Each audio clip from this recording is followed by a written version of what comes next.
ఆ స్కూల్లో ఒక పెద్ద కేకు తీసుకొచ్చి పెట్టారు. తినే కేక్ ఉంది కదా, ఆ కేక్ ని పీసెస్ గా కట్టారు.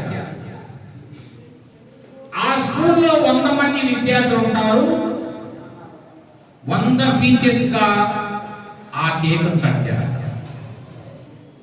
వాళ్ళ మేడం ఏం చెబుతుందంటే, మీరు వచ్చేసి నేను 10 నిమిషాల తర్వాత జాగ్రత్తగా, నేను వెళ్ళిన 15 నిమిషాల తర్వాత ఆ కేకుని మీరు తీసుకోండి అని చెప్పి ఆ టీచర్ వెళ్ళిపోయింది. ఓకే మేడం, ఓకే టీచర్ అని చెప్పారు. టీచర్ వెళ్ళగానే 2 నిమిషాలు అయిందో లేదో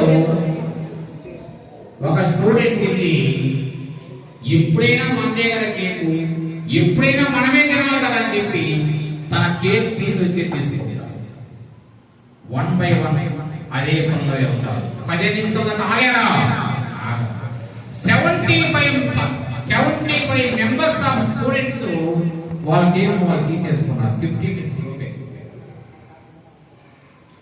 ఒక 15 మంది స్టూడెంట్స్ 15 నిమిషాలు ఎప్పుడవుతుందా అని వేచి చూసి 15 నిమిషాలు అయిన వెంటనే ఆ 15 మంది కేకు తీసుకుంది. ఒక 10 మంది మాత్రము 15 నిమిషాలు అయిన తర్వాత మరలా 2 నిమిషాలు ఆగి 17 నిమిషాలకి వాళ్ళ కేక్ వాళ్ళు తీసుకుంది.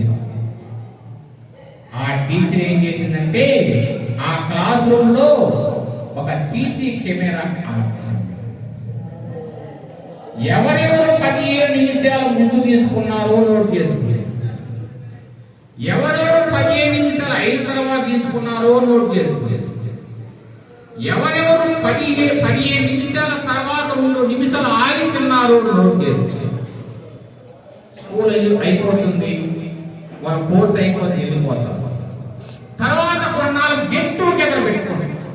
ఆ గెట్ టుగెదర్ వచ్చేసి అందరికీ అన్నారు,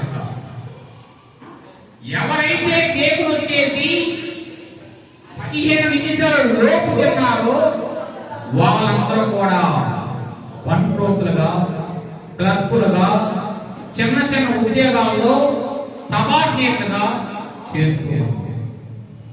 ఎవరైతే 15 నిమిషాల తర్వాత తిన్నారో వాళ్ళు మాత్రం ఆఫీసర్లుగా మారుతున్నారు.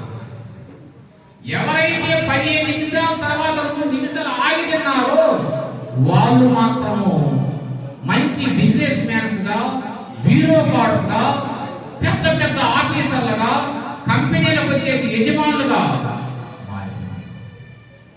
దీని అర్థం ఏమిటి? మీలో డిసిప్లిన్ అనేటువంటిది ఉండాలి.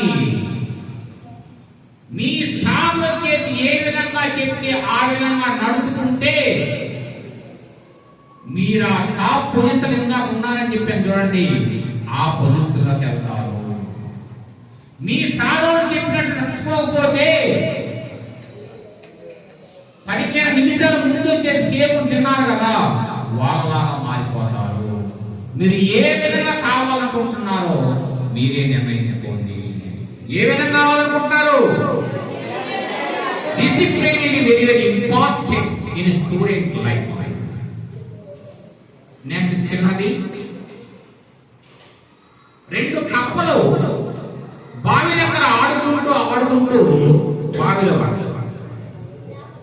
2 కప్పలు బావిలో పడిన వెంటనే పైకి రావాలని చెప్పి ప్రయత్నం చేస్తా ఉన్నాయి. 2 కప్పలు ప్రయత్నం చేస్తా ఉంటే ఆ చుట్టుపక్కల ఉండే వాళ్ళు ఏం చేస్తారంటే, ఈ బావి చాలా లోతుంది, మీరు పైకి రాలేరు అని అంటూ ఉంటారు. ఆ మాటలు విన్న ఒక కప్ప, బావి చాలా లోతుందంట, ఎలా మనం పైకి రాలేమని చెప్పి అది పైకి వస్తూ పడిపోయింది. ఇంకో కప్ప ఏం చేస్తుందంటే, వాళ్ళేం నన్ను వచ్చేసి పైకి రమ్మని పిలుస్తూ ఉంటున్నట్టు అని అనుకొని పైకి వస్తూ ఉంటుంది పైకి వచ్చేది. అప్పుడు వాళ్ళు అడిగారు, నువ్వు ఎలా పైకి వచ్చావు అంటే, మీరు చెప్పేది నాకు వినపలేదు, అందుకే నేను పైకి వచ్చాను అంటున్నాడు. అంటే దీనికి అర్థం ఏంటంటే తెలుసుకోవాల్సింది పాజిటివ్ థింకింగ్ ఈజ్ ఇంపార్టెంట్. మీరు మొదటి కప్పు వచ్చేసి నెగిటివ్ గా తీసుకోండి, అందుకని అడుక్కుపోయి. రెండో కప్పు వచ్చేసి పాజిటివ్ గా తీసుకోండి, అందుకని పైకి వచ్చేది. Positive thinking is very very important in your life. ఓకేనా? చివరగా మనం వచ్చేసి ఒక 5 నిమిషాలు మాత్రమే